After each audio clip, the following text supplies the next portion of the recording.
Malaysia is a country in Southeast Asia. Like other countries around the world, this multiracial nation, rich in diversity and culture, is undergoing rapid modernization. The rapid growth of this region, which has a population of 32.73 million people, has brought with it several of challenges, including solid waste management.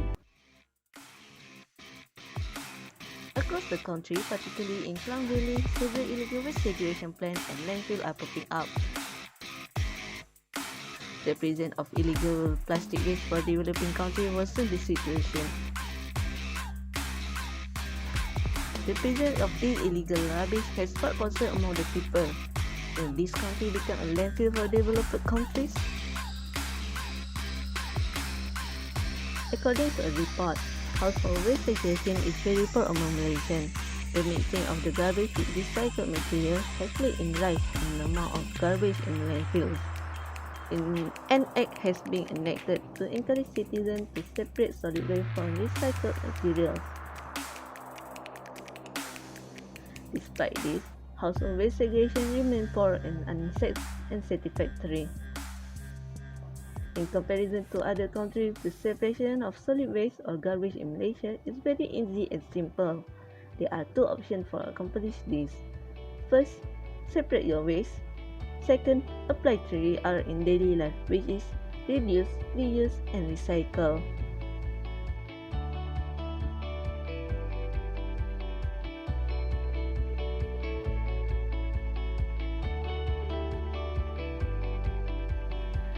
There are 3 easy steps to separate your waste.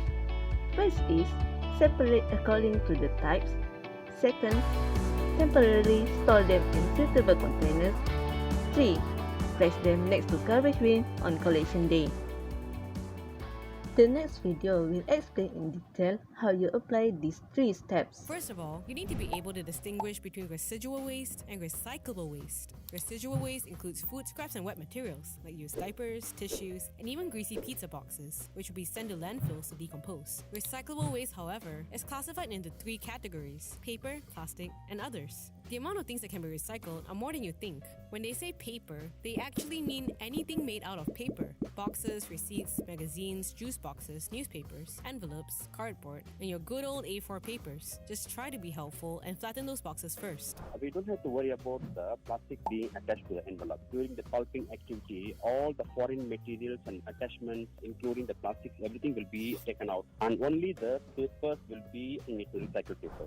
Plastics can be a little more confusing. We often ask ourselves, is this recyclable? The KBKT simply states that anything made out of plastics can be recycled. Everything has been customized and systemized, and customers don't have to worry about whether this plastic is recyclable or not recyclable. So they can just look at any side of the bottle. As long as they see the recycle logo, it is clearly noted that it can be recycled. That includes plastic toys, food containers, plastic bottles, and even cling wraps, as long as it's rinsed and dried first. However, some countries like the UK encourage locals to squash plastic bottles to get rid of air and prevent contamination, saving space in bins too. Of course, you could do the same here to help the workers at factories easily pick out clean recyclables by hand. Then, the plastic will be shredded, washed, melted, and reformed into pellets to make bags, pipes, toys, and more bottles. Then there's others, which can range from batteries to old ceramic teapots. Yes, they can be recycled too. Just bundle them separately according to these groups: glass or ceramics, aluminium or metal, electronics and small electrical items, fabric, shoes, rubber, and leather, hazardous waste, bulk items, and lastly, garden waste. Once you separated your waste into these categories, pack them up neatly into containers or bags. When this practice was first enforced in 2015, we were meant to put recyclables next to our trash cans. Some districts even have dedicated recycling bins. Rubbish trucks are supposed to collect recyclable waste once a week, and The next one is applying 3R in daily life. Applying 3R concept is very easy. First thing, you need to reduce disposable things such as plastic bag, bottled water, plastic wrapper, tableware, and cutlery. The next one is reuse all good items repeatedly, including empty glass jars, empty container, refillable water bottles, clothes, old newspapers, and so on. The last one is recycling things that cannot be reused. It can be your empty cosmetic bottles or containers, old clothes, or recyclable items and e-waste. This table shows you how you can apply 3R concept at your home. The first one is reduce. The second table is reuse, and the last one is recycle.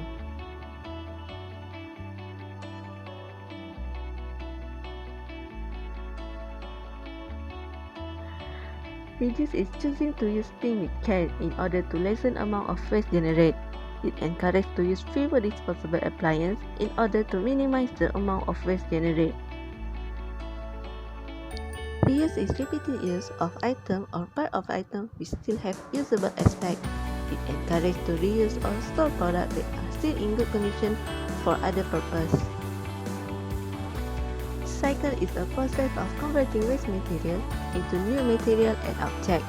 It also can be the recovery of energy from waste material. Items that cannot be longer reused will be recycled into new items.